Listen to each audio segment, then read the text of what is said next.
হেদায়েত পাওয়ার পর সীমালঙ্ঘন করে পথভ্রষ্ট হয়েছে, পবিত্র কোরআনে বর্ণিত এমন কোনো আয়াত জানতে চাচ্ছিলাম। হেদায়েত পাওয়ার পরে পথভ্রষ্ট হয়েছে, আসলে এটি অত্যন্ত দুঃখজনক এবং এটি একটি বড় ধরনের সীমালঙ্ঘন।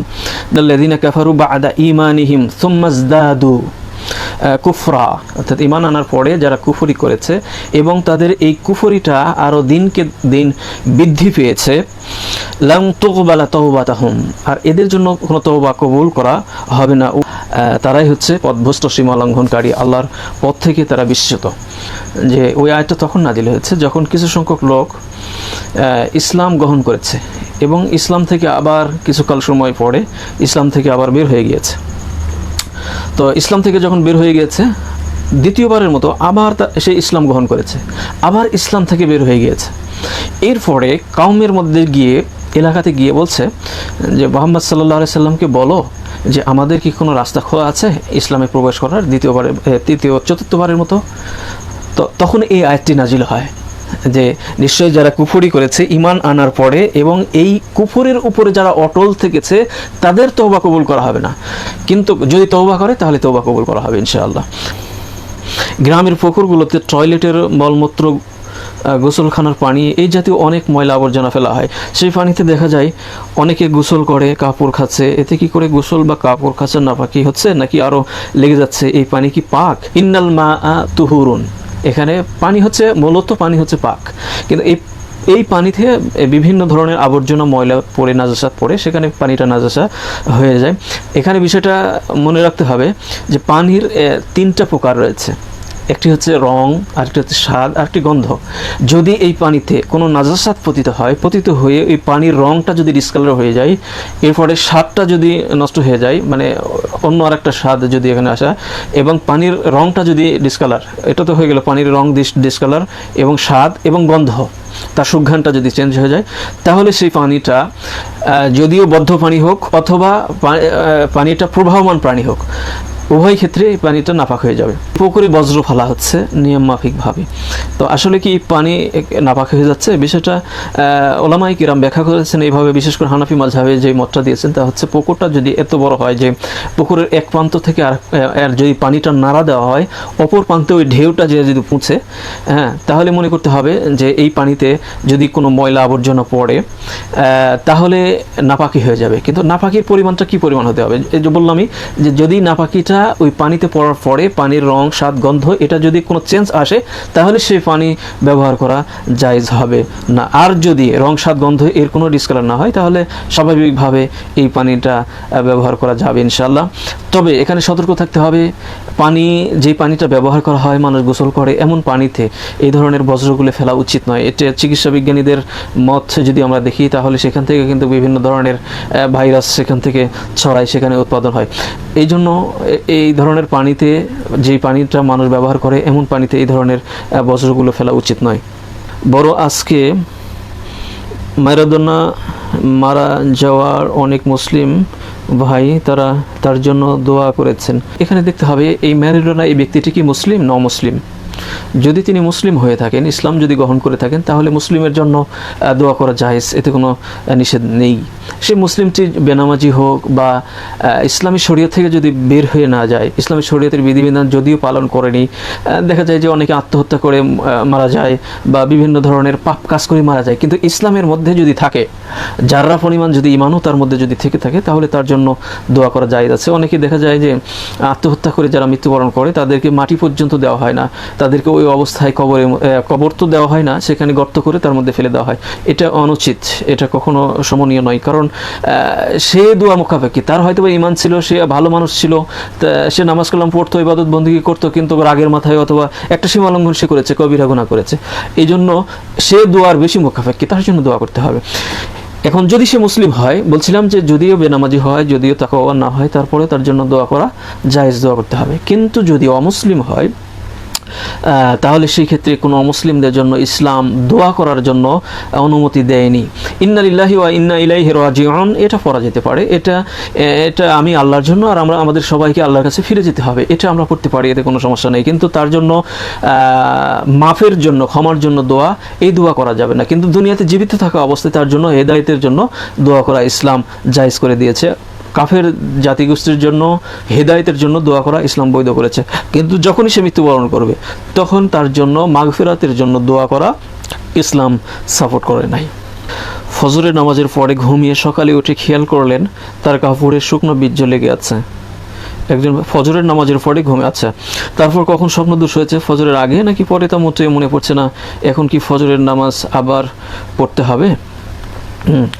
বিষয়টা হচ্ছে এমনই যে রাত্রে ঘুমিয়েছে, হয়তোবা তার স্বপ্নদোষ হয়েছে, কিন্তু এই অবস্থায় তিনি খেয়াল করতে পারেননি। তিনি ফজরের নামাজ আদায় করেছেন, করার পরে তিনি দেখছেন যে পোশাকে হয়তোবা বীর্যটা লেগে আছে। এই ক্ষেত্রে বিষয়টা হচ্ছে ওলামায়ে কেরামদের যে কাউল এবং ইসলামী শরীয়তের যে দলিল তা হচ্ছে যে যদি ফজরের নামাজ পড়ার পরে যদি ব্যক্তিটি ঘুমিয়ে যায়, ঘুমানো থেকে যদি উঠে দেখে যে কাপড়ে বীর্য লেগে আছে, তাহলে যদি নির্ণয় করতে না পারে যে এটি কখন হয়েছে, তাহলে সেই ক্ষেত্রে নামাজটা সহি হয়ে যাবে, কোনো সমস্যা নেই।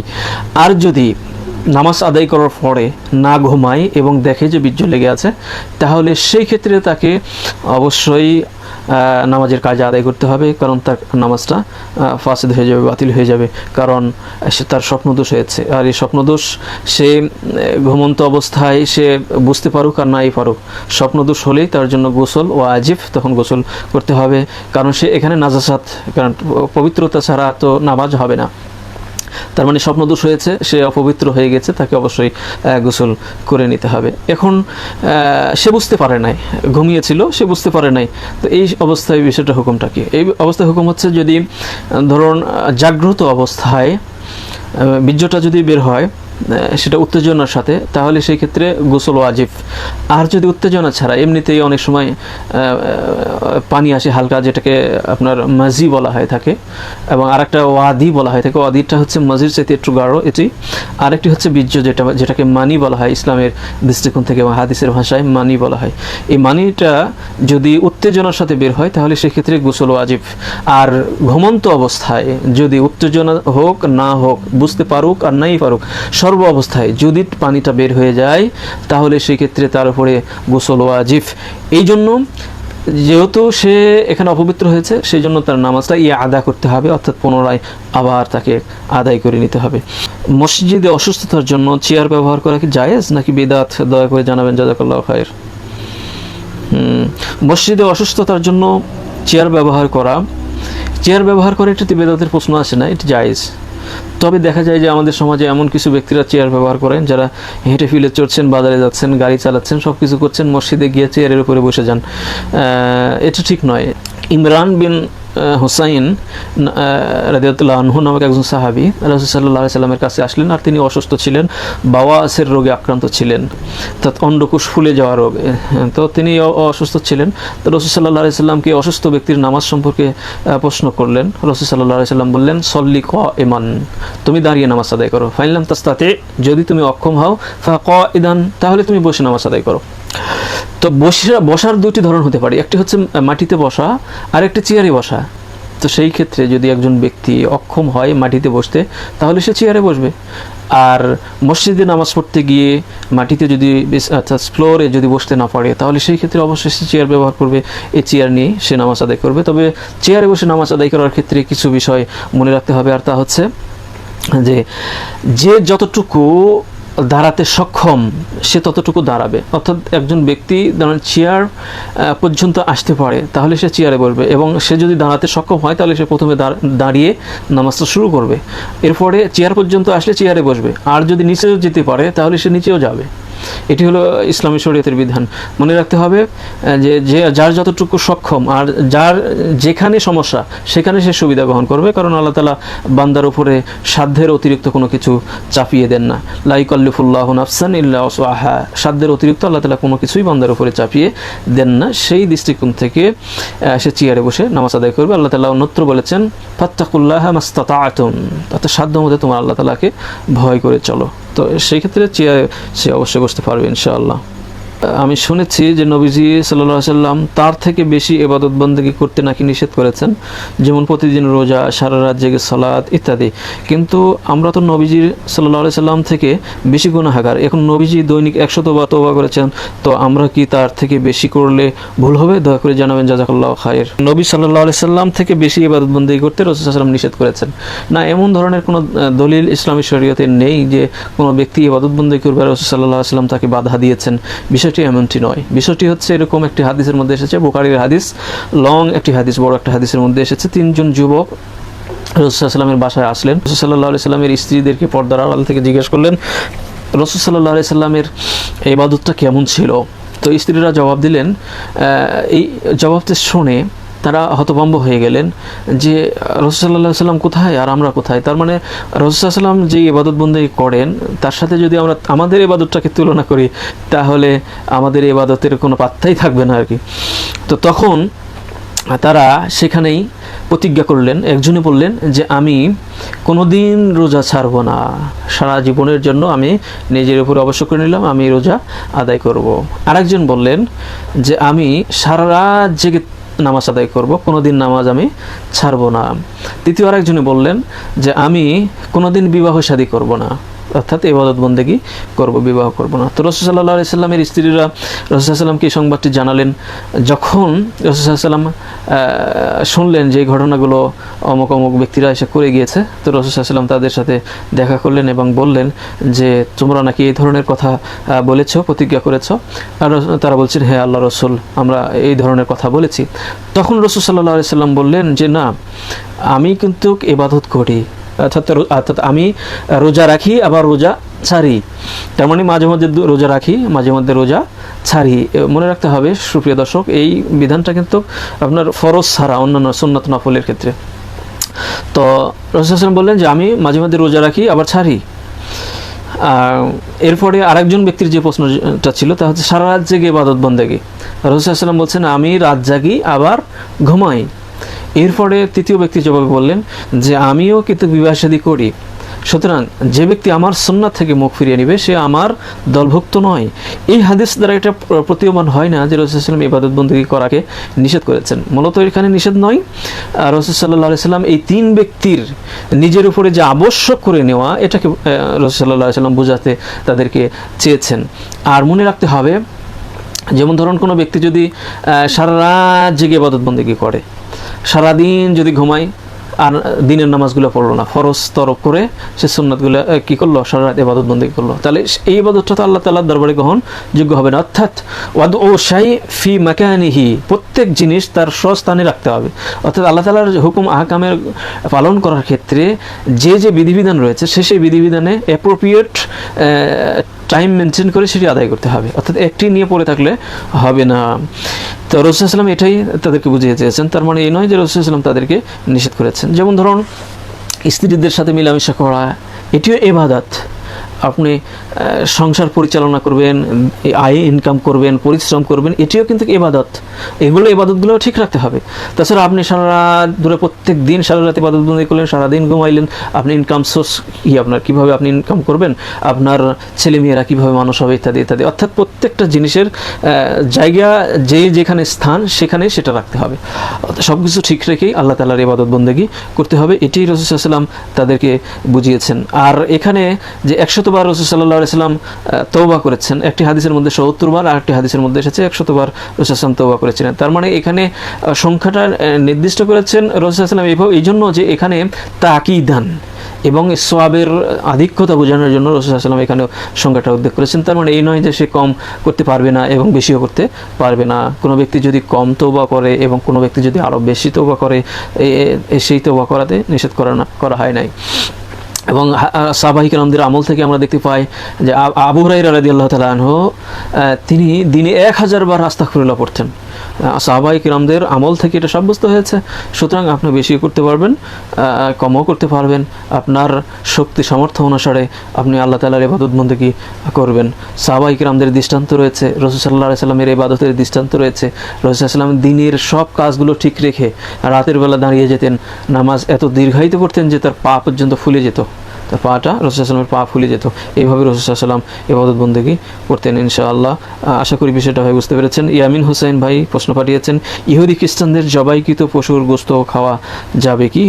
ইহুদি খ্রিস্টানদের জবাইকৃত পশু এখানে খাওয়া যাবে। অনেকে বলে থাকেন যে এখানে মুশরিকদেরকে নাজাসাত বলা হয়েছে, দলিল হিসাবে আসছে যে মুশরিকরা কিন্তু নাজাসা, অর্থাৎ যারা শিরক করে। কিন্তু ইহুদি খ্রিস্টান যারা আহলু কিতাব যাদেরকে বলা হয়, তাদের জবাইকৃত পশুর গোশত খাওয়ার ব্যাপারে ইসলামের বৈধতা এসেছে। আল্লাহ তাআলা কোরআনে কারিমের মধ্যে এই বিষয়ে অনুমতি দিয়েছেন। এখানে কোরআনের যে দলিলটা এসেছে, মুশরিকদের দ্বারা যদি জবাই করে তাহলে শিরক খাওয়া যাবে না, যারা শিরক করে। এছাড়া আহলু কিতাবদের জবাইকৃত পশু খাওয়া যাবে। এবং এখানে বিষয়টা হচ্ছে যে আপনি দেখবেন যে আপনার রুচিতে যদি কোলাই তাহলে সেক্ষেত্রে আপনি বর্জনও করতে পারবেন, আবার রুচিতে যদি ধরে তাহলে আপনি খেতেও পারবেন, কোনো সমস্যা নেই ইনশাআল্লাহ। ইয়ামিন হোসেন ভাই আরেকটি প্রশ্ন লিখেছেন, এক ভাইয়ের প্রশ্ন, রাসূলুল্লাহ সাল্লাল্লাহু আলাইহি সাল্লাম একাধিক বিবাহ করেছেন কেন?